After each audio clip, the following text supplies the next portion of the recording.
అందరికీ శుభోదయం.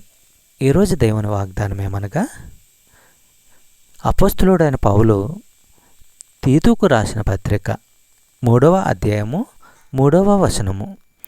ఎందుకంటే మునుపు మనము కూడా తెలివి తక్కువ వారము, అవిధేయులము, మోసపోయిన వారము, నానా విధాల కోరికలకు సుఖానుభావాలకు బానిసలము, దుష్టభావంతో అసూయతో బ్రతికేవారము, అసహ్యులము, ఒకరినొకరం ద్వేషించేవారము. సహోదరులారా, యేసుక్రీస్తును తెలుసుకోకుండా ఆయనకు సేవ చేయకుండా ఉండేవారిని వివరించే 4 పదాలను ఇక్కడ గమనించండి.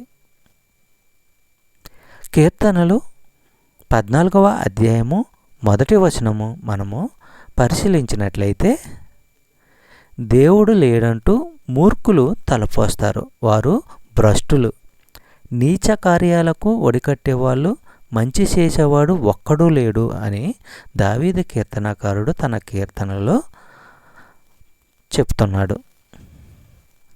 అవిధేయులు ఎలాగుంటారన్నది ఈ వాక్యం ద్వారా మనం తెలుసుకొనవచ్చు. రోమీయులకు రాసిన పత్రిక 5వ అధ్యాయము 19వ వచనము.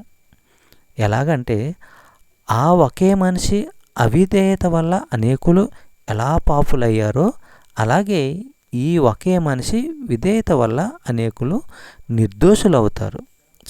సహోదరులారా, దేవునికి విధేయులమై జీవించాలి. దేవుడి పట్ల భయభక్తులు కలిగి మనము జీవించాలి. దేవుని పట్ల భయభక్తులు కలిగిన వారిని దేవుడు కాపాడుతాడు, రక్షిస్తూ ఉంటాడు. ఇలాగా ఇక్కడ వాక్యం ద్వారా మనము ఇంకొక విషయం తెలుసుకోవాల్సింది ఏంటంటే, ఒక స్త్రీ మోసపోయిన విషయం బైబిల్ ద్వారా మనకి తెలియపరుస్తున్నారు.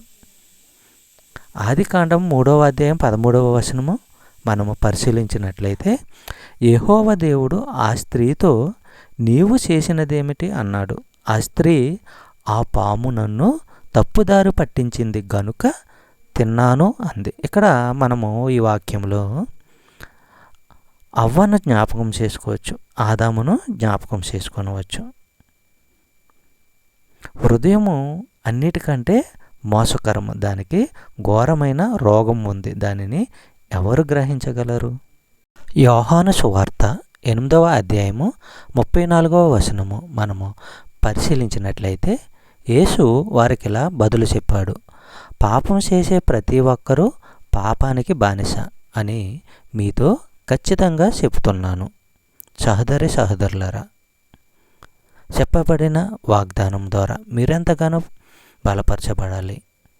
అనేక మందికి ఈ వాక్యమును ప్రకటించేవారుగా ఉండాలి. చెప్పబడిన వాగ్దానము దేవుడు దీవించి ఆశీర్వదించును గాక. ఆమేన్.